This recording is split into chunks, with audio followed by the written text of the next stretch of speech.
ഞാൻ ബോളിവുഡ് ചെയ്യാൻ പോകുന്ന ആര് പറഞ്ഞു? ഞാൻ പറഞ്ഞിട്ടില്ലല്ലോ. അത് വെറുതെ അവന് ഹിന്ദി അറിയാം. ഞാൻ സുഗമ പരീക്ഷയ്ക്കൊക്കെ എനിക്ക് 100 മാർക്ക് കിട്ടിയിട്ടുണ്ട്. പഴയ പുലിയാണ് ഞാൻ. ഇപ്പോൾ കുറച്ചുകൂടെ ഒന്ന് ഹിന്ദിയൊക്കെ അറിയാം. ഹിന്ദി സിനിമ കാണുന്ന ഒരാളാണ്. ഹിന്ദി മേ ബാത് കർണ ഹൈ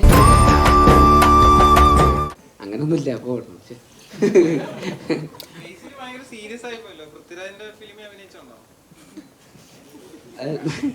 ഞാനല്ല പാട്ടൊക്കെ പാടിയത് കണ്ടായിരുന്നു. ഈ ഇന്നലത്തെ അങ്ങനെയൊന്നുമില്ല. ഇതിപ്പോൾ ഇങ്ങനെ എല്ലാവരും ഇങ്ങനെ സീരിയസ് ആയിട്ടിരിക്കുന്നതുകൊണ്ട് പിന്നെ ഉറക്കം കിട്ടിയില്ല ഇന്നലെ. അതിൻ്റെ ഒരു പ്രശ്നമുണ്ട്. നന്നായിട്ട് ഉറങ്ങിയിട്ടൊക്കെ വന്നാൽ ഭയങ്കര കോമഡിയാണ്. കഴിഞ്ഞ ദിവസം ഏതോ ഒരു സിനിമയുടെ ഷൂട്ടിൻ്റെ ഇടയിൽ പ്രാവൻകൂട്ട് ഷാപ്പിൻ്റെ ഷൂട്ടിൻ്റെ ഇടയിൽ ഒരു ചേട്ടൻ വന്ന് ഫോട്ടോ എടുത്തു. അപ്പോൾ ചേട്ടൻ ചോദിച്ചു തൃശ്ശൂരാണ് ഷൂട്ടിങ്. അപ്പോൾ ചേട്ടൻ ചോദിച്ചു ഏത് പടാന്ന് പറഞ്ഞു. ഞാൻ പറഞ്ഞു പ്രാവൻകൂട്ട് ഷാപ്പ്. അപ്പോൾ ചേട്ടൻ ഇന്റർവ്യൂ പൊളിക്കണം കേട്ടാ. അത് ഇന്റർവ്യൂ അപ്പോൾ പടം ഇന്റർവ്യൂവിൽ ഇപ്പം അമിത പ്രതീക്ഷയായി തുടങ്ങി. അതൊന്നും ഇവിടെ പറയേണ്ട കാര്യം. അപ്പോൾ അങ്ങനെ അപ്പോൾ ഞാൻ ഭയങ്കര ഫാനാണ്. അപ്പോൾ അത് കാരണം ഇതിൻ്റെ സെറ്റിൽ വന്നപ്പോൾ ഞാൻ സിനിമയിലൊക്കെ കണ്ടിട്ടുള്ള അല്ലെങ്കിൽ ഇൻ്റർവ്യൂസിലൊക്കെ കാണുന്ന അല്ലെങ്കിൽ റീലിലൊക്കെ കാണുന്ന രാജുവേട്ടനാണ് എൻ്റെ മുമ്പിൽ. അപ്പോൾ എനിക്കും കുറച്ച് പേടിയുണ്ട്. മോണിറ്ററിന് പുറകിൽ ഇങ്ങനെ ഇരിക്കുന്നത് നമ്മളൊക്കെ കൂടെ ഇങ്ങനെ ഗ്യാങ് ആണല്ലോ. അങ്ങനെയൊക്കെയാണ് അങ്ങനെയൊക്കെയാണ്. അപ്പം ആദ്യമൊക്കെ അങ്ങനെയായിരുന്നു. പിന്നെ നമ്മുടെ ഒരേ വൈബാന്ന് മനസ്സിലായി. പിന്നെ ഭയങ്കര കോമഡിയായിരുന്നു. തമാശയൊക്കെ പറയും. അങ്ങനെ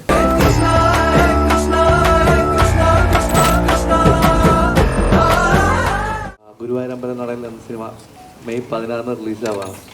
അപ്പോൾ ഞങ്ങളൊരു 1.5 വർഷമായിട്ട് ഇതിൻ്റെ പുറകിൽ വർക്ക് ചെയ്യുന്ന എല്ലാവരും ഈ കാണുന്ന ക്രൂവും കാസ്റ്റ്, ഈ പറഞ്ഞ പോലെ പ്രൊഡ്യൂസേഴ്സ്, അതിൻ്റെ എല്ലാ ഗ്രൂപ്പ് മെമ്പേഴ്സും എല്ലാ ഡിപ്പാർട്ട്മെൻറ്റും 1.5 വർഷമായിട്ട് ഈ സിനിമയ്ക്ക് വേണ്ടിയിട്ട് കഷ്ടപ്പെടുന്നുണ്ട്. അപ്പം ഇത് ശരിക്കും ഒരു വലിയ സിനിമയായി മാറുന്ന ഈ കാസ്റ്റിൻ്റെ ഒരു ഇത്രയും ആൾക്കാർ വരുന്നു, ഇത്രയും അഭിനേതാക്കൾ വരുന്നതുകൊണ്ടാണ് ഇത്രയും വലിയൊരു സിനിമയായിട്ട് അത് മാറുന്നത്. പക്ഷേ അതിന് പിന്നിൽ പ്രവർത്തിച്ച ടെക്നീഷ്യൻസിനെ നമ്മൾ ഒരിടത്തും മെൻഷൻ ചെയ്തില്ല. എല്ലാം പുതിയ ആൾക്കാരാണ്. അപ്പോൾ നമ്മളിപ്പോൾ മറ്റു പടങ്ങൾ വെച്ച് കമ്പയർ ചെയ്യുമ്പോൾ ഇപ്പോൾ ക്യാമറാമാൻ ഫസ്റ്റ് പടമാണ് നീരജ് രവി. നമ്മുടെ ആർട്ട് ഡയറക്ടറിങ് കമ്പാരിറ്റീവ്ലി പുതിയ ആളാണ് സുനിൽ കുമാരൻ എന്ന് പറഞ്ഞ ആൾ. മ്യൂസിക് അങ്കിത് മേനോൻ, പുള്ളി ഓൾമോസ്റ്റ് 1-2 പടങ്ങളായിട്ടുള്ളൂ. അപ്പം ഈവൻ എല്ലാവരും ഓൾമോസ്റ്റ് ടെക്നീഷ്യൻസ് എല്ലാം പുതിയ ആൾക്കാരാണ് നമ്മൾ വർക്ക് ചെയ്യുന്നത്. അപ്പം അതിൻ്റെ ഒരു മെയിൻ അഡ്വാൻറ്റേജ് എനിക്ക് അവരെല്ലാം ഈ 1.5 വർഷത്തേക്ക് കിട്ടിയെന്നുള്ളതാണ്. അപ്പം ഈ സിനിമ അവരുടെ കൂടെ സിനിമയാണ്. അപ്പം അവർക്ക് ഞാനൊരു താങ്ക്സ് പറയാൻ ഈ സ്പേസ് ഞാൻ യൂസ് ചെയ്യണം. കൂടെ എല്ലാവരും ഈ സിനിമ കാണണം എന്ന് ഞാൻ അഭ്യർത്ഥിക്കുന്നു. Thank you. നമസ്കാരം. ആദ്യം തന്നെ എത്താൻ വൈകിയതിൽ ഒരുപാട് സോറി. ഞങ്ങളെല്ലാവരും ഇന്ന് രാവിലെയാണ് എത്തിയത് ദോഹയിൽ നിന്ന്. ഇപ്പോൾ പലരും എയർപോർട്ടിൽ നിന്ന് അവരുടെ വീടുകളിൽ പോയി റെഡിയായൊക്കെ വരാനുള്ള താമസമായിരുന്നു. അതിന് കാത്തിരുന്നതിന് താങ്ക് യു സോ മച്ച്.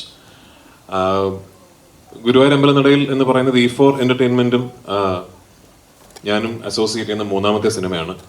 ഞങ്ങൾ ആദ്യം എസ്ര എന്ന സിനിമ ചെയ്തിരുന്നു. അതിനുശേഷം ഒരു ഡയറക്റ്റ് ടു സ്ട്രീമിംഗ് സർവീസ് കൊടുത്ത ഭ്രമം എന്ന സിനിമയും. ഇന്നിപ്പോൾ ആദ്യമായിട്ടാണ് ഞങ്ങൾ കോ പ്രൊഡ്യൂസേഴ്സായിട്ട് E4 എൻ്റർടൈൻമെൻറ്റും പൃഥ്വിരാജ് പ്രൊഡക്ഷൻസും ചേർന്ന് ഒരു സിനിമ നിർമ്മിക്കുന്നത്. എന്നെ സംബന്ധിച്ചിടത്തോളം ഒരു ഹോം കമ്പനി പോലെ എനിക്ക് പൃഥ്വിരാജ് പ്രൊഡക്ഷൻസിന് വേണ്ടി ഒരു സിനിമ ചെയ്യുന്ന പോലെ തന്നെയാണ് E4 വേണ്ടിയും. അത്രയും ഒരു ക്ലോസ് അസോസിയേഷനാണ് മുകേഷ് സാറും ഞാനും, സഞ്ജയ്, സാരഥി, വിവേക്, ഇവരെല്ലാവരുമായിട്ട്. ഈ കഥ ഞാൻ കേൾക്കുന്നത് കുറച്ച് വർഷങ്ങൾക്ക് മുമ്പാണ്. ഞാൻ പല വേദികളിലും പറഞ്ഞിട്ടുള്ള പോലെ അന്ന് ബേസിൽ ജോസഫ് എന്ന താരോദയം സംഭവിച്ചിട്ടില്ല. അതുകൊണ്ട് തന്നെ അന്ന് ഈ കാസ്റ്റ് അല്ലായിരുന്നു ആക്ച്വലി. മറ്റൊരു രീതിയിലുള്ളൊരു ഒരു കാസ്റ്റിങ്ങും ഒരു കൺസെപ്ഷനും വെച്ചിട്ടാണ് ദീപു ഈ സ്ക്രിപ്റ്റ് എന്നോട് പറയുന്നത്. പിന്നീട് ഞാനും ആടുജീവിതം അതിൻ്റെ തിരക്കുകളൊക്കെ ആയിട്ട് പോയി. കുറച്ച് വർഷങ്ങൾക്ക് ശേഷം ഈ കഥ വിപിന് ചെയ്താൽ കൊള്ളാമെന്ന് പറയുകയും അങ്ങനെയാണ് ഈ പ്രോജക്റ്റ് വീണ്ടും ഓണാവുന്നത്. അതിൽ വിപിൻ വരുത്തിയ ഒരുപാട് മാറ്റങ്ങളുണ്ട് ഈ സ്ക്രിപ്റ്റിലും ഒക്കെ തന്നെ. അതിലേറ്റവും വലിയ മാറ്റം ഈ ഒറിജിനലി പറഞ്ഞ കാസ്റ്റിങ്ങിൽ നിന്നും ഈ 2 കഥാപാത്രങ്ങൾ ബേസിലും ഞാനും ചെയ്യുക എന്നുള്ളതാണ്. അപ്പോൾ സ്വാഭാവികമായിട്ടും ഈ 2 കേന്ദ്ര കഥാപാത്രങ്ങൾ മാറുമ്പോൾ ചുറ്റും നിൽക്കുന്ന എല്ലാ ആക്ടേഴ്സിൻ്റെയും കാസ്റ്റിംഗ് മാറേണ്ട ഒരു ആവശ്യം വരും. അങ്ങനെയാണ് ഈ സിനിമയിൽ ഇപ്പം നിങ്ങൾ ഈ കാണുന്ന ഇത് ഇത്ര മാത്രമല്ല കേട്ടോ, ഒരു 10-40ഓളം ആർട്ടിസ്റ്റുകളുള്ള സിനിമയാണ്. അപ്പം ഈ ഒരുപാട് ഒരു ഫ്രഷ് ആയിട്ടുള്ളൊരു പെയറിങ്, നായകൻ നായിക എന്ന് മാത്രമല്ല ക്യാരക്ടർ ആക്ടേഴ്സ് ആണെങ്കിലും സീനിയർ ആക്ടേഴ്സ് ആണെങ്കിലും എല്ലാം ഒരു ഫ്രഷ്നെസ് ഉണ്ട് ഈ സിനിമയുടെ കാസ്റ്റിംഗിൽ. ഒരുപാട് നാളുകൾക്ക് ശേഷമാണ് ഞാൻ പേഴ്സണലി ഇത്രയും നടന്മാർ ഒരുമിച്ചൊരു സെറ്റിൽ ഉണ്ടാകുന്ന ഒരു സിനിമയിൽ അഭിനയിക്കുന്നതും അത്തരം ഒരു സെറ്റിൽ ഞാൻ ഉണ്ടാകുന്നതും ഒരുപാട് നാൾക്ക് ശേഷമാണ്. ഈ സിനിമയിലെ ഏറ്റവും വലിയ സന്തോഷവും അത് തന്നെയായിരുന്നു. ഒരു വലിയ കാസ്റ്റിൻ്റെ കൂടെ ഭയങ്കര ഫൺ ആയിട്ടുള്ളൊരു സിനിമ ചെയ്യാൻ സാധിച്ചു എന്നുള്ളത്. ഇനിഷ്യലി ഞങ്ങൾ ഈ സിനിമ പ്ലാൻ ചെയ്തിരുന്നതിനേക്കാൾ ഒരുപാട് വലിയ സിനിമയാണ് ഇപ്പോൾ. അതിൻ്റെ സ്കെയിൽ എന്ന് പറയുന്നത് ഈ സിനിമയിൽ വിപിൻ പറഞ്ഞതുപോലെ ഈ നടന്മാരുടെ എണ്ണം കൂടുകയും നമ്മൾ ആദ്യം കൺസീവ് ചെയ്തതിനേക്കാൾ കുറെ കൂടെ വലിയ രീതിയിൽ ഈ സിനിമ എടുക്കാൻ സാധിച്ചു എന്നുള്ളതുകൊണ്ടാണ്. പക്ഷേ ആസ് പ്രൊഡ്യൂസേഴ്സ് മുകേഷ് സാറിനും എനിക്കും ഈ അവസരത്തിൽ വിപിൻ്റെ ടീമിനോടും, അതായത് വിപിൻ പറഞ്ഞ പോലെ കുറേ പുതിയ ആൾക്കാരാണ് ഈ ടീമിൽ കൂടുതലും ഉള്ളത്, ആ ടീമിനോടുമാണ് നന്ദി പറയേണ്ടത്. കാരണം ഒട്ടും സ്ട്രെസ്ഫുൾ അല്ലാത്ത, വളരെ എൻജോയ് ചെയ്ത് ഒരു ടെൻഷൻസും ഇല്ലാതെ തീർന്ന ഒരു ഷൂട്ടിംഗ് പ്രോസസ്സാണ്. നിർഭാഗ്യവശാൽ ഈ സിനിമയുടെ ചിത്രീകരണത്തിനിടയിൽ എനിക്കൊരു പരിക്ക് സംഭവിക്കുകയും ഒരു നീ സർജറി ചെയ്യേണ്ടി വരികയും അങ്ങനെ ഒരു 4 മാസത്തോളം എനിക്കൊരു ബ്രേക്ക് എടുക്കേണ്ടി വന്നതിൻ്റെ ഭാഗമായിട്ടാണ് ഈ സിനിമ ഇത്രയും നീണ്ടുപോയത്. അല്ലെങ്കിൽ ഇതൊരു 1 വർഷക്കാലമൊന്നും നീണ്ടു നിൽക്കേണ്ട ഒരു പ്രോസസ്സ് ആയിരുന്നില്ല. എന്നിരുന്നാലും ഇന്നിപ്പോൾ ഭംഗിയായിട്ട് ഈ സിനിമ ചെയ്തു തീർക്കാൻ സാധിച്ചു. ഈ 16-ാം തീയതി ലോകമെമ്പാടുമുള്ള തിയേറ്ററുകളിൽ ഒരു വലിയ റിലീസായി ഈ സിനിമാ പ്രേമികൾക്ക് മുമ്പിൽ എത്തുകയാണ്. നിങ്ങളുടെ എല്ലാവരുടെയും അനുഗ്രഹവും പ്രാർത്ഥനയും ഈ സിനിമയ്ക്ക് ഉണ്ടാവണം. Thank you so much. 21 ദിവസം കണ്ടിന്യൂസ്ലി കല്യാണപ്പെണ്ണായിട്ട് മേക്കപ്പ് ഇട്ട് അഭിനയിച്ച സിനിമ എന്ന് പറയുന്നുണ്ട്. അപ്പോൾ ആ ഒരു എക്സ്പീരിയൻസ് ഒന്ന് ഷെയർ ചെയ്യാം. കൂടെ തന്നെ ബേസിലേട്ടൻ്റെ വധുവായിട്ട് അഭിനയിച്ച ഒരു എക്സ്പീരിയൻസ് കൂടെ. 21 ദിവസം നമ്മൾ ഈ ഗുരുവായൂർ സെറ്റ് ഇട്ടിട്ടാണ് നമ്മളത് ഷൂട്ട് ചെയ്തത്. അപ്പം ഫസ്റ്റ് ഡേ റെഡിയായി എല്ലാം സെറ്റായി. ഞാൻ ഭയങ്കര എക്സൈറ്റഡ് ആയിരുന്നു. കല്യാണപ്പെണ്ണ്, നല്ല കോസ്റ്റ്യൂം, നല്ല ജ്വല്ലറി, മുല്ലപ്പൂ, ഭയങ്കര എക്സൈറ്റഡ് ആയിരുന്നു. പിന്നെ 2-ാമത്തെ ദിവസം 3-ാമത്തെ ദിവസം മുതലേക്ക് മനസ്സിലായി പാളി. കാരണം പറ്റില്ല, പുറത്തിറങ്ങിയ ചൂട്, അകത്ത് കാരണം ഒരുപാട് ഈ പടത്തിൽ ആദ്യം തൊട്ട് അവസാനം വരെ ഒരുപാട് സീനിയർ ആയിട്ടുള്ള അല്ലെങ്കിൽ അല്ലാതെയും ഒരുപാട് ആർട്ടിസ്റ്റുകളുണ്ട്.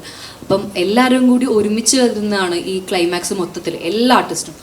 അപ്പം ക്ലൈമാക്സ് ആകുമ്പോൾ ഇവരെല്ലാവരെയും വെച്ച് ചെയ്യണം. അപ്പം നമുക്ക് അവിടെ വന്നിട്ട് നമ്മൾ കുറേ സമയം നമ്മൾ വെറുതെ ഇരിക്കേണ്ടി വരും ചിലപ്പോൾ. അപ്പം മിക്ക സമയങ്ങളിൽ നമ്മൾ ക്യാരവാനിൽ തന്നെ ആയിരിക്കും, അല്ലെങ്കിൽ ചില സമയത്ത് നമുക്ക് അവിടെ ഇരിക്കാൻ പറ്റില്ല, ബോറടിക്കും, പുറത്തേക്ക് ഇറങ്ങും.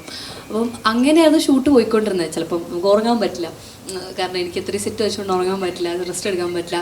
ബട്ട് സ്റ്റിൽ പുറത്തേക്ക് ഇറങ്ങി ആ ഷൂട്ടൊക്കെ കാണുന്ന സമയത്ത് ഭയങ്കര രസമാണ്. കാരണം ആ ചെയ്യുന്ന രീതി, അതായത് എല്ലാം ഷൂട്ട് ചെയ്തേക്കുന്ന ഓർഡറിലായിരുന്നില്ല, ബട്ട് സ്റ്റിൽ ആ കണ്ടിന്യൂറ്റി ആദ്യം മുതൽ അവസാനം വരെ അത് പിടിച്ച് ചെയ്തു. അപ്പോൾ അതൊക്കെ എനിക്കൊരു ന്യൂ എക്സ്പീരിയൻസ് ആണ്. ഇത്രയും വലിയൊരു സെറ്റിൽ ഇത്രയും സീനിയർ ആയിട്ടുള്ള ആൾക്കാരോട് കൂടി ചെയ്യാന്നുള്ളത് എനിക്ക് ഭയങ്കര ന്യൂ എക്സ്പീരിയൻസ് ആയിരുന്നു. സോ അത് ഞാൻ ഒരുപാട് എൻജോയ് ചെയ്തു. പിന്നെ ബേസിലേട്ടൻ്റെ വധു എന്ന് പറയുന്ന, വധു എന്ന് മാത്രമല്ല പേരായിട്ടാണെങ്കിലും എനിക്ക് ഭയങ്കര കംഫർട്ടായിരുന്നു ആളുടെ കൂടെ വർക്ക് ചെയ്യാൻ. ഇപ്പം നമ്മൾ എൻ്റെ സീനെടുത്ത് എൻ്റെ ക്ലോസ് ആണെങ്കിൽ കൂടി ആളെനിക്ക് അപ്പുറത്തിരുന്ന ആളുടെ ഡയലോഗ് എനിക്ക് ക്യാമറയുടെ ഇപ്പുറത്ത് എനിക്ക് ഡയലോഗ് പറഞ്ഞു തരും. സോ അത്രയും കംഫർട്ടബിൾ ആയിരുന്നു, അത്രയും സെറ്റായിരുന്നു എനിക്ക് ആളുടെ കൂടെ വർക്ക് ചെയ്യാൻ. അതേപോലെ ഇപ്പം എല്ലാവരുടെയും കൂടി മൊത്തത്തിൽ ഇപ്പം ഇവിടെ ഇരിക്കുന്ന എല്ലാ ആർട്ടിസ്റ്റിൻ്റെയും കൂടി എനിക്ക് ഒരുപാട് കാര്യങ്ങൾ പഠിക്കാനും നല്ല എക്സ്പീരിയൻസ് ആയിരുന്നു. അതേപോലെ എൻജോയ് ചെയ്തൊരു സിനിമയാണ് ഗുരുവായൂർ അമ്പലനടയിൽ. ഞാൻ ബോളിവുഡ് ചെയ്യാൻ പോകുന്ന ആരും പറഞ്ഞു? ഞാൻ പറഞ്ഞിട്ടില്ലല്ലോ. അത് വെറുതെ അവന് ഹിന്ദി അറിയാം. ഞാൻ സുഗമ പരീക്ഷയ്ക്കൊക്കെ എനിക്ക് 100 മാർക്ക് കിട്ടിയിട്ടുണ്ട്. പഴയ പുലിയാണ് ഞാൻ. ഇപ്പോൾ കുറച്ചുകൂടെ ഒന്ന് ഹിന്ദി അറിയാം. ഹിന്ദി സിനിമ കാണുന്ന ഒരാളാണ്. ഹിന്ദി മേ ബാത് കർണ ഹൈ ക്യാ? ഫാമിലി സ്റ്റാർ എന്നുള്ളൊരു പട്ടം വെയിറ്റ് ആയിട്ട് തോന്നുന്നുണ്ടോ? ആ ഉണ്ട്. അത് അങ്ങനൊന്നുമില്ല. അപ്പോൾ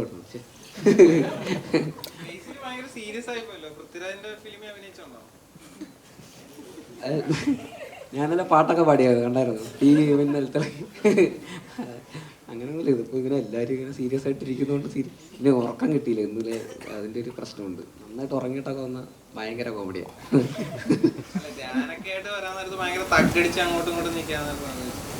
അത് ധ്യാനല്ലേ, ഇതിപ്പോൾ രാജ്യമായിട്ടല്ലേ. ഇല്ല അങ്ങനെയല്ല. പക്ഷെ നിങ്ങളിങ്ങനെ പ്രതീക്ഷയുടെ അമിതഭാരം തരല്ലേ. കഴിഞ്ഞ ദിവസം ഏതോ ഒരു സിനിമയുടെ ഷൂട്ടിൻ്റെ ഇടയിൽ പ്രാവുംകൂട്ട് ഷാപ്പിൻ്റെ ഷൂട്ടിൻ്റെ ഇടയിൽ ഒരു ചേട്ടൻ വന്ന് ഫോട്ടോ എടുത്തു. അപ്പോൾ ചേട്ടൻ ചോദിച്ചു തൃശ്ശൂരാണ് ഷൂട്ടിങ്. അപ്പോൾ ചേട്ടൻ ചോദിച്ചു ഏത് പടാന്ന് പറഞ്ഞു. ഞാൻ പറഞ്ഞു പ്രാവുംകൂട്ട് ഷാപ്പ്. അപ്പോൾ ചേട്ടൻ ഇൻ്റർവ്യൂ പൊളിക്കണട്ടാ. അത് ഇൻ്റർവ്യൂ അപ്പോൾ പടം ഇൻ്റർവ്യൂവിൽ ഇപ്പം അമിത പ്രതീക്ഷയായി തുടങ്ങി. അങ്ങനെയൊന്നുമില്ല. നിഖില ഇന്റർവ്യൂസിലൊക്കെ പറഞ്ഞു കേട്ടിട്ടുണ്ട് രാജുവേട്ടൻ്റെ കൂടെത്തെ കുറേ സ്ലോ മോഷൻ സീൻസും കാര്യങ്ങളൊക്കെ ഉണ്ട് എന്ന് പറഞ്ഞു കേട്ടിട്ടുണ്ടായിരുന്നു.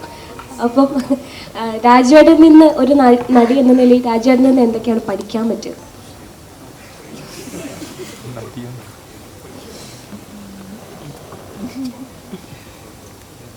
അങ്ങനെ പ്രത്യേകിച്ചൊന്നും പഠിച്ചിട്ടൊന്നുമില്ല. ഇല്ല അങ്ങനെ പഠിക്കുക എന്നുള്ളതല്ല. നമ്മൾ ചില ആർട്ടിസ്റ്റുകളുടെ കൂടെ വർക്ക് ചെയ്യാനുള്ളത് ഭയങ്കര ഒരു ആഗ്രഹമായിരിക്കും. നമ്മൾ സിനിമയിൽ വന്നിട്ട് എൻ്റെ ഫസ്റ്റ് ടൈം അസോസിയേഷനാണ്. അപ്പം എനിക്ക് അതൊരു വലിയ സന്തോഷമുള്ളൊരു കാര്യമായിരുന്നു. പഠിക്കാനുള്ളൊരു സ്പേസൊന്നും വിപിനേട്ടൻ തന്നിട്ടില്ല. ഒരുപാട് സീനുകളും ഡയലോഗുകളും ഒക്കെ ഉള്ളതുകൊണ്ട് അത് പഠിക്കേണ്ടതുകൊണ്ട് മറ്റേതെനിക്ക് പറ്റിയിട്ടില്ല. ഇല്ല അങ്ങനെ ഒരാളുടെ അടുത്തുനിന്ന് പഠിക്കുക എന്ന് പറയുന്നത് അഭിനയിക്കുന്ന സമയത്ത് എന്നുള്ളതല്ലല്ലോ. നമ്മൾ ഇപ്പോൾ ഗ്രാജുവലി ഇപ്പോൾ എല്ലാ ദിവസങ്ങളും നമ്മൾ പ്രൊമോഷൻ്റെ ഭാഗമായിട്ടൊക്കെ കാണുമ്പോഴാണ് നമ്മൾ കൂടുതൽ പരിചയപ്പെടുന്നതും സംസാരിക്കുന്നതും ഒക്കെ. ബേസിക്കലി ഒരുമിച്ച് അഭിനയിക്കാൻ നേരത്ത് ഒരുപാട് നേരം കൂടെ കിട്ടില്ല ബേസ്. അപ്പോൾ ഒരു കഥ പറയാനൊക്കെ ട്രൈ ചെയ്തു. ഇല്ലെങ്കിൽ മാനറിസം പൃഥ്വിരാജിന്റെ മാനറിസങ്ങളൊക്കെ പഠിച്ചു. മാനറിസം ഇല്ല, അങ്ങനെ കഥ ഇല്ല. പക്ഷെ എനിക്കിങ്ങനെ ഒരുപാട് ചോദ്യങ്ങളൊക്കെ ചോദിക്കാനുണ്ടായിരുന്നു. എനിക്ക് ആദ്യമൊക്കെ എനിക്ക് നമുക്കൊക്കെ ഒരു പേടി ഉണ്ടാവുമല്ലോ ഇപ്പോൾ അല്ലേ. ഞാനും അങ്ങനെ അധികം മുമ്പ് ഞാൻ സംസാരിച്ചിട്ടൊന്നുമില്ല, എല്ലാവരെയും പോലെയൊക്കെ തന്നെയാണ്. വിമാനത്തിന്റെ സംഗതി എല്ലായിടത്തും പറയുന്നുണ്ടല്ലോ, സെൽഫി എടുക്കാൻ പോയതാണ്. ആ ഞാൻ ഒരു ഫോട്ടോ എടുക്കാൻ വേണ്ടി പോയതാ. അപ്പൊ അന്ന് ഒരു പ്രാവശ്യം ഈ സിനിമയ്ക്ക് മുമ്പ് ഒറ്റ പ്രാവശ്യം ഞാൻ രാജുവേട്ടനെ കണ്ടിട്ടുള്ളൂ. അത് വിമാനം എന്ന് പറയുന്ന സിനിമയുടെ സെറ്റിൽ ഞാൻ അതുവഴി പോയപ്പോൾ ഒരു ഫോട്ടോ എടുത്തിട്ടുണ്ട്. അല്ലാതെ നമ്മൾ സിനിമയിലൊക്കെ അതൊന്നും ഇവിടെ പറയേണ്ട കാര്യം. അപ്പോൾ അങ്ങനെ അപ്പോൾ ഞാൻ ഭയങ്കര ഫാനാണ്. അപ്പോൾ അത് കാരണം ഇതിൻ്റെ സെറ്റിൽ വന്നപ്പോൾ ഞാൻ സിനിമയിലൊക്കെ കണ്ടിട്ടുള്ള അല്ലെങ്കിൽ ഇൻ്റർവ്യൂസിലൊക്കെ കാണുന്ന അല്ലെങ്കിൽ റീലിലൊക്കെ കാണുന്ന രാജുവേട്ടനാണ് എൻ്റെ മുമ്പിൽ. അപ്പോൾ എനിക്കും കുറച്ച് പേടിയുണ്ട്. മോണിറ്ററിന് പുറകിൽ ഇങ്ങനെ ഇരിക്കുന്നത്, നമ്മളൊക്കെ കൂടെ ഇങ്ങനെ ഗ്യാങ് ആണല്ലോ, അങ്ങനെയൊക്കെയാണ് അങ്ങനെയൊക്കെയാണ്. അപ്പം ആദ്യമൊക്കെ അങ്ങനെയായിരുന്നു. പിന്നെ പിന്നെ പിന്നെ പിന്നെ നമ്മുടെ ഒരേ വൈബാന്ന് മനസ്സിലായി. പിന്നെ ഭയങ്കര കോമഡിയായിരുന്നു, തമാശയൊക്കെ പറയും. അങ്ങനെ ടിപ്സ് ഒക്കെ ചോദിച്ചു. ടിപ്സോ? അല്ല ഞാൻ ഇങ്ങനെ ചോദിക്കും. അല്ല ഞാൻ നേരത്തെ പറഞ്ഞില്ലേ എനിക്ക് രാവിലെയും കൂടെ ചോദിച്ചത് ടിപ്പ് ചോദിക്കല് തന്നെ, ഫുൾ ടൈം ടിപ്സ്. അപ്പോൾ അല്ല എനിക്കിതൊക്കെ എങ്ങനെയാണ് ഇതെല്ലാം കൂടെ മാനേജ് ചെയ്ത് കൊണ്ടുപോകുന്നത്, എങ്ങനെയാണ് ഇതിൻ്റെ ഒരു സിനിമ എന്ന് മാത്രം ആലോചിച്ചുകൊണ്ട് ജീവിക്കുന്ന ഒരാളാണല്ലോ. ഫുൾ ടൈം സിനിമ, ഒരുപാട് ഇൻ്റർവ്യൂസിലൊക്കെ സംസാരിക്കുന്നതും അദ്ദേഹത്തിൻ്റെ ഒരു വിഷൻ, ഒരു മലയാള സിനിമയെ റെപ്രസെൻ്റ് ചെയ്യുന്നു, ഒരു ബ്രാൻഡ് അംബാസഡർ എന്നൊക്കെ രീതിയിൽ പുറത്തേക്ക് അതിനൊക്കെ. അപ്പോൾ ഇതൊക്കെ അങ്ങനത്തെ ആസ്പിറേഷൻസ് ഉള്ള ഒരാൾ. അപ്പോൾ ഇതൊക്കെ എനിക്കും ഭയങ്കര, ഞാനും അങ്ങനെ കുറച്ച് അംബീഷ്യസ് ഒക്കെ ഉള്ള ഒരാളാണ്. അപ്പോൾ എനിക്കും ഈ പറയുന്ന ഭയങ്കര റിലേറ്റബിൾ ആണ് അങ്ങനത്തെ കുറേ കാര്യങ്ങളൊക്കെ. അപ്പോൾ എനിക്കും ആഗ്രഹമുണ്ട് ഇതൊക്കെ എങ്ങനെയാണ് ഇതൊക്കെ കൂടെ മാനേജ് ചെയ്ത് എങ്ങനെയാണ് കൊണ്ടുപോകുന്നത്, കണ്ടിന്യൂസ്ലി ഇങ്ങനെ കൺസിസ്റ്റൻ്റ് ആയിട്ട് ഇതെല്ലാം മാനേജ് ചെയ്ത്. പിന്നെ അവിടെ എങ്ങനെയാണ്, അവിടുത്തെ വർക്കിംഗ് എങ്ങനെയാണ്, ഇവിടെ എങ്ങനെയാണ്, ഇവിടുത്തെ സ്റ്റൈൽ എങ്ങനെയാണ്, ഇങ്ങനെയൊക്കെ ആയിട്ട്. പിന്നെ പഴയ കഥകൾ, ഒരുപാട് സിനിമകളിലെ കഥകളും തമാശകളൊക്കെ അങ്ങനെയൊക്കെയുള്ള. ഇപ്പോൾ ചെറിയ പ്രായത്തിൽ സിനിമയിൽ അഭിനയിക്കാൻ തുടങ്ങിയ ഒരാളെന്നുള്ള രീതിയിൽ ഇത്രയും വർഷത്തെ എക്സ്പീരിയൻസ് ഉണ്ടല്ലോ. അപ്പോൾ ഫിലിമിൽ ഷൂട്ട് ചെയ്യുന്നു, ഡിജിറ്റലിലേക്ക് വന്നപ്പോൾ അത് ഷൂട്ട് ചെയ്യുന്നു, പല പല ആർട്ടിസ്റ്റുകളുടെ കൂടെയും പല ഡയറക്ടേഴ്സിൻ്റെ കൂടെയൊക്കെ ഒരുപാട് സിനിമകൾ വർക്ക് ചെയ്തിട്ടുണ്ട്. തെലുങ്കിൽ ചെയ്യുന്നു, ഹിന്ദിയിൽ ചെയ്യുന്നു, അങ്ങനെ പല ഭാഷകളിൽ ചെയ്യുന്നു. അപ്പോൾ എല്ലാത്തിനെ കുറിച്ച് നമുക്ക് കുറേ കാര്യങ്ങൾ, കഥകളൊക്കെ ചോദിക്കാനുണ്ട്. അവരൊക്കെ എങ്ങനെയാണ് ഇതിൻ്റെ പരിപാടി, ഇവരെങ്ങനെ പ്രശാന്തി ഇങ്ങനെയൊക്കെ നമുക്ക്. അപ്പോൾ അങ്ങനെ ഒരുപാട് ചോദിക്കാനുണ്ട് ആക്ച്വലി. അപ്പോൾ അങ്ങനെ ഞങ്ങൾ ഇടയ്ക്കിടയ്ക്ക് ഇങ്ങനെ ഞാൻ ടിപ്സ് ചോദിക്കാറുണ്ട്. എനിക്കത് ഈ മെയിൽ ഈഗോ ട്രിഗർ ചെയ്യുന്ന ചിത്രങ്ങളുണ്ട്. ഇപ്പോൾ അയ്യപ്പൻ കോശി, ഡ്രൈവിംഗ് ലൈസൻസ്, മഹേഷിന്റെ പ്രതികാരം, അത്തരത്തിലൊരു ചിത്രമാണോ ഈ ഗുരുവായൂർ അമ്പലം? അല്ല, ഇത് ആ സിനിമകളുടെ ഒരു കോർ എലിമെന്റ് അല്ല ഈ സിനിമയുടേത്. പക്ഷേ ഈ സിനിമയിലും രണ്ട് ഫ്ലോഡ് ആയിട്ടുള്ള ആൾക്കാരാണ് ഇതിലെ രണ്ട് പ്രധാന പ്രൊട്ടാഗണിസ്റ്റുകൾ. ഇപ്പോൾ അയ്യപ്പനും കോശിയും എന്ന് പറഞ്ഞാൽ നമ്മൾ ഒറ്റ നോട്ടത്തിൽ കോശി കുര്യൻ വില്ലനും അയ്യപ്പൻ നായർ നായകനും എന്ന് തോന്നിയാലും സത്യത്തിൽ നമ്മൾ ഒന്ന് അനാലിറ്റിക്കലായിട്ട് ചിന്തിച്ചാൽ രണ്ടുപേരും കുഴപ്പം പിടിച്ച ആൾക്കാരാണ്. രണ്ടുപേരും ഫ്ലോഡ് ആയിട്ടുള്ള ഹ്യൂമൻസ് ആണ്. അപ്പൊ അവർക്കിടയിൽ സംഭവിക്കുന്ന കുഴപ്പങ്ങളാണല്ലോ. ആ സിമിലാരിറ്റി ഉണ്ട് ഇതിൽ. വിനു എന്ന ബേസിലിന്റെ കഥാപാത്രവും ആനന്ദൻ എന്ന ഞാൻ ചെയ്യുന്ന കഥാപാത്രവും അടിസ്ഥാനപരമായിട്ട് ഫ്ലോഡ് ആയിട്ടുള്ള ആൾക്കാരാണ്. അവർക്ക് ഒരുപാട് കുഴപ്പങ്ങളുള്ള കക്ഷികളാണ്. അപ്പോൾ അവർക്കിടയിൽ ഉണ്ടാകുന്ന പ്രശ്നങ്ങൾക്കും ആ കുഴപ്പങ്ങളുടെ ഒരു സ്വഭാവമുണ്ട് എന്നുള്ളതിനപ്പുറത്തേക്ക് ആ പറഞ്ഞ സിനിമകളുമായിട്ട് അങ്ങനെ കമ്പയർ ചെയ്യാൻ പറ്റുന്ന ഒരു സ്വഭാവമല്ല ഈ സിനിമയ്ക്ക്. ഈ ക്യാരക്ടർ ചേഞ്ചിങ് എന്ന് പറഞ്ഞിരുന്നു, ആദ്യത്തെ ബേസിലിൻ്റെ ആണ് ചേട്ടൻ ചെയ്യുന്നത്. അപ്പോൾ ഈ പടം കണ്ടു കഴിഞ്ഞപ്പോൾ ബേസിൽ എന്നെക്കാട്ടി കൂടുതൽ സ്കോർ ചെയ്തു, എനിക്കത് ചെയ്യാമായിരുന്നു എന്ന് തോന്നിയായിരുന്നു. രണ്ട് ക്യാരക്ടർ കൊണ്ട് ഒരാൾക്ക് ചെയ്യാൻ പറ്റില്ലല്ലോ. അല്ല, ബേസിൽ ആദ്യത്തെ ക്യാരക്ടർ ചേട്ടൻ ചെയ്യാൻ വെച്ചാണ് ബേസിന് കൊടുത്തത്. ഈ അന്ന് എന്നോട് ഇപ്പൊ ഞാൻ ആദ്യമായിട്ട് ദീപു ഈ കഥ എന്നോട് പറഞ്ഞപ്പോൾ ബേസിലെ കഥാപാത്രം ഞാനും ഞാൻ ചെയ്ത കഥാപാത്രം മറ്റൊരു നടനുമാണ്. അപ്പൊ ആരാണെന്ന് പറയുന്നില്ല. അപ്പൊ അന്ന് ഈ സിനിമ നമുക്ക് കുറച്ച് കഴിഞ്ഞിട്ട് ചെയ്യാം, ഇപ്പൊ ഉടനെ ചെയ്യേണ്ട, കുറച്ച് കഴിഞ്ഞിട്ട് ചെയ്യാമെന്ന് ഞാൻ പറഞ്ഞതിന്റെ പ്രധാന കാര്യം തന്നെ ആ കാസ്റ്റ് ഒന്ന് ഫ്രഷ് ആകണം, അല്ലെങ്കിൽ ഒരു റെപ്പറ്റീഷൻ ഫീൽ ചെയ്യും, കുറച്ച് ഫ്രഷ് ആയിട്ട് വേണം അത് ചെയ്യാൻ എന്നുള്ള ഇതിലാണ് ഞാൻ കുറച്ച് കഴിഞ്ഞിട്ട് ചെയ്യാമെന്ന് പറഞ്ഞത്. ഞാൻ വിപിന്റെ വേർഷൻ പറഞ്ഞപ്പോൾ എനിക്ക് ഏറ്റവും കൂടുതൽ ഒരു ഫസ്റ്റ് ഡ്രാഫ്റ്റിൽ നിന്നും എനിക്ക് ഏറ്റവും അട്രാക്റ്റീവായിട്ട് തോന്നിയത് ഈ കാസ്റ്റ് ചേഞ്ച് തന്നെയാണ്. കാരണം അങ്ങനെ ഞാൻ ആ കഥയെക്കുറിച്ച് ചിന്തിച്ചിരുന്നില്ല. ഞാൻ ആനന്ദനായിട്ടും മറ്റൊരാൾ വിനുവായിട്ടും, പ്രത്യേകിച്ച് ബേസിൽ വിനുവായിട്ടും ഞാൻ ചിന്തിച്ചിരുന്നില്ല. ആ ഐഡിയ വിപിൻ്റെയാണ്. അപ്പോൾ ആക്ച്വലി എനിക്ക് തോന്നുന്നത് ഈ സിനിമയുടെ ഏറ്റവും നല്ല വേർഷനാണ് ആനന്ദൻ ഞാൻ ചെയ്യുന്നതും വിനു ബേസിൽ ചെയ്യുന്നത്. അതുകൊണ്ട് തന്നെ ബേസിൽ അത് വളരെ മനോഹരമായിട്ട് ചെയ്തിട്ടുണ്ട് എന്നുള്ളത് കൊണ്ടും അത് കണ്ടപ്പോൾ ഞാനത് ചെയ്യണമായിരുന്നു എനിക്ക് തോന്നിയിട്ടേ ഇല്ല. ഞാൻ ആനന്ദൻ എന്ന കഥാപാത്രത്തിന് ഞാനൊരു ആപ്റ്റ് കാസ്റ്റാണ് എന്ന് എനിക്ക് തന്നെ ഇപ്പോൾ സിനിമ കാണുമ്പോൾ തോന്നുകയാണ്. അപ്പോൾ അത് വിപിൻ്റെ കഴിവ്. ഒന്നാമത്തെ ചോദ്യം, എത്രത്തോളം സ്വപ്നതുല്യമാണ് ഈ സിനിമ? രണ്ട്, ആ ലൊക്കേഷൻ അനുഭവങ്ങൾ. അപ്പോൾ കഴിഞ്ഞ ഇൻ്റർവ്യൂവിലാണ് രാജുവേട്ടൻ അത് പറഞ്ഞത്, ഒരുപാട് നാളിന് ശേഷമുള്ള ഒരു സിനിമ സെറ്റ് കാണാൻ കഴിഞ്ഞു എന്നുള്ളത്. അപ്പോൾ എത്രത്തോളം രസകരമായിരുന്നു? ഇതെൻ്റെ രണ്ടാമത്തെ സിനിമയാണ്, രോമാഞ്ചത്തിന് ശേഷമാണ്. രണ്ടാമത്തെ സിനിമയിൽ എനിക്ക് ഇവരുടെയൊക്കെ അടുത്തിരിക്കാൻ പറ്റുന്നതും മൂലം കണ്ടിട്ടുള്ളതല്ല. എത്രയോ പേരൊക്കെ എത്രയോ പടങ്ങൾക്ക് ശേഷമായിരിക്കും അവർക്കൊക്കെ ഇത് കിട്ടും. പക്ഷേ അത് രാജേണ്ണനും ബേസിലാണ് ഇവരൊക്കെ നമ്മളെ പരിഗണിക്കുന്നതാണല്ലോ, ഇവിടെ വന്നിരിക്കാനും പറ്റുന്നതും നിങ്ങൾക്ക് ഇപ്പോൾ എന്നോട് ചോദ്യം ചോദിക്കാൻ പറ്റുന്നതല്ല. പിന്നെ ലൊക്കേഷനുള്ള എക്സ്പീരിയൻസ് എന്ന് വെച്ച് കഴിഞ്ഞാൽ വിപിൻ ചേട്ടൻ ഭയങ്കര സപ്പോർട്ടീവാണ്. നമുക്ക് പേടിയുണ്ട്, കാരണം ഇവരൊക്കെ ഭയങ്കര സീനിയർ ആർട്ടിസ്റ്റുകളാണ്. പക്ഷേ വിപിൻ ചേട്ടൻ എപ്പോഴും നമ്മുടെ അടുത്ത് എപ്പോഴും നമ്മളെപ്പോഴും കംഫർട്ടാക്കി തന്നെ നിർത്തും, അടിപൊളിയായിട്ട് തന്നെ നിർത്തും. പിന്നെ ഞാനും സാഫ്, ജോമോന്, അശ്വിന് ഞങ്ങളായിരുന്നു ഒരു ഗ്യാങ്ങായിട്ട് പോയിക്കൊണ്ടിരുന്നത്. അപ്പം പടം കാണുമ്പോഴും നിങ്ങൾക്ക് അത് മനസ്സിലാവും. അൽഫോൺസ് പുത്രന്റെ മേക്കിംഗ് വളരെ പുതുമയുള്ളതാണെന്ന് പറഞ്ഞിട്ടുണ്ടായിരുന്നു. അപ്പോൾ വിപിൻ ദാസിനെ പറ്റി എന്താ ആ ഒരു ഇതിൽ അഭിപ്രായം? വിപിന്റെ മേക്കിങ്ങും വളരെ പുതുമയുള്ളതാണ്. അല്ല, വിപിൻ ബേസിക്കലി ഒരു എഡിറ്ററാണ്, അൽഫോൺസിനെ പോലെ തന്നെ. അപ്പം അതുകൊണ്ട് അവർക്ക് ഈ അവർ പറയുന്ന കഥയുടെ നെറേറ്റീവിന്റെ സ്ട്രക്ചർ നമ്മൾ സ്ക്രിപ്റ്റ് വായിക്കുന്ന പോലെ ആയിരിക്കില്ല അവരുടെ സ്ട്രക്ചർ. ഇപ്പോൾ അത് വിപിൻ്റെ സിനിമകളിൽ ഒരു സീൻ ഷൂട്ട് ചെയ്യുമ്പോൾ അതിൻ്റെ ഇൻട്രിക്കറ്റ് ആയിട്ട് മറ്റൊരു സീനിലെ ഒരു ഷോട്ട് വരിക, ആ ഷോട്ടിൻ്റെ ഒരു റിയാക്ഷൻ പോലെ വരുന്നത് വേറൊരു ഇവന്റിന്റെ റിയാക്ഷൻ ആയിരിക്കും, എന്നിട്ട് തിരിച്ച് ഈ സീനിലെ. അപ്പോൾ അങ്ങനത്തെ ഒരു നെറേറ്റീവ് ഒരു സ്ട്രക്ചർ ഉണ്ടാക്കുന്നതിൽ വിപിൻ ഭയങ്കര മിടുക്കനായിട്ട് എനിക്ക് തോന്നിയിട്ടുണ്ട്.